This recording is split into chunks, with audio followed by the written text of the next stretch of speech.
போன வாரம் கூட சொல்லியிருக்கார். அதில் தான் பார்க்குறேன் காணொலியில், அங்கே என்ன கேட்குறவங்கள்ட்ட ஒரு பெரிய இடமா கொடுங்க, மக்கள் நின்று சந்தோஷமாக பார்த்துட்டு கேட்டுட்டு போகட்டும், வேறு ஒன்றும் கேட்கலையே உங்கள்கிட்ட, அது ஒரு காரணத்தோடு நீங்கள் செய்ய மாட்டேங்கிறீங்கன்னு இந்த நிகழ்ச்சி முன்கூட்டியே சொல்லியிருக்குது இந்த தம்பி. உண்மையாக இல்லையா? அப்புறம் அரசியல் ஆக்குறாங்க அப்படின்னா என்ன? கேவலமான கேடுகட்ட அயோக்கியத்தனமான அரசியல் தானே. சொந்த மக்களை அப்படி காவு கொடுக்கலாமா?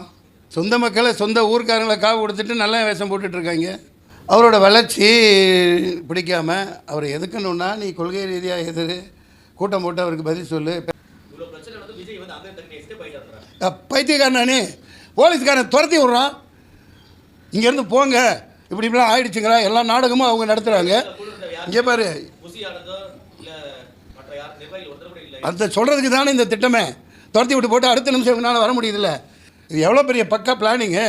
அடுத்த நோட்டி டக்கு டக்கு டக்கு டக்குன்னு வராங்கல்ல, கேட்குறான்ல. 66 பேர் செத்தானே கள்ளச்சாராயம், கள்ளக்குறிச்சியில் செத்தாங்களே, அங்கே போய் நின்றீங்களே, விளக்கண்ண என்ன கேள்வி கேட்குற நீ? ஏன்னா இப்போ போய் அங்கே நின்று அவரை சேர்த்து சமாதி கட்டுறதுக்கா 6 ரவுடிங்க வச்சுட்டு நிற்கிறாங்க.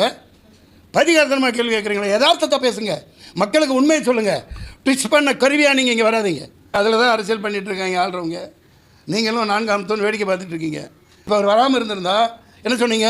வீட்டுக்குள்ளேருந்து அரசியல் பண்ணுறார், வீட்டுக்குள்ளேருந்து ட்விட்டரில் போடுறாருப்பீங்க, வெளியே வந்தால் இப்படி மக்களை வச்சு சாப்பிடுப்பீங்க. இப்போ எப்படி வெளியே வர்றது? யார் பாதுகாப்பில் வர்றது?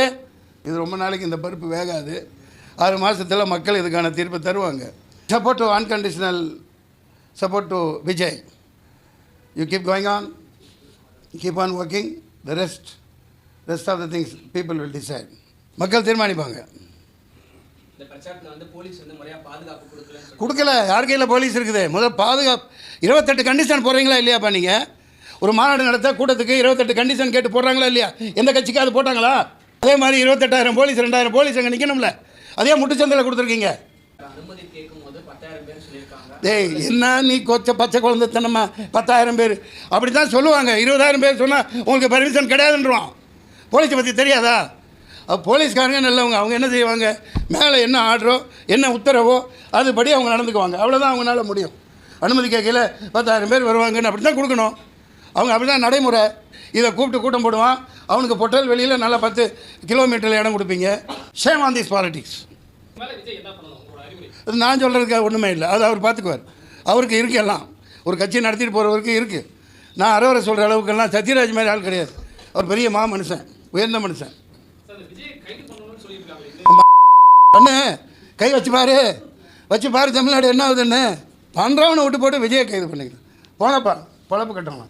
சொரக்காய்க்கு உப்பு இல்லைன்ட்டு.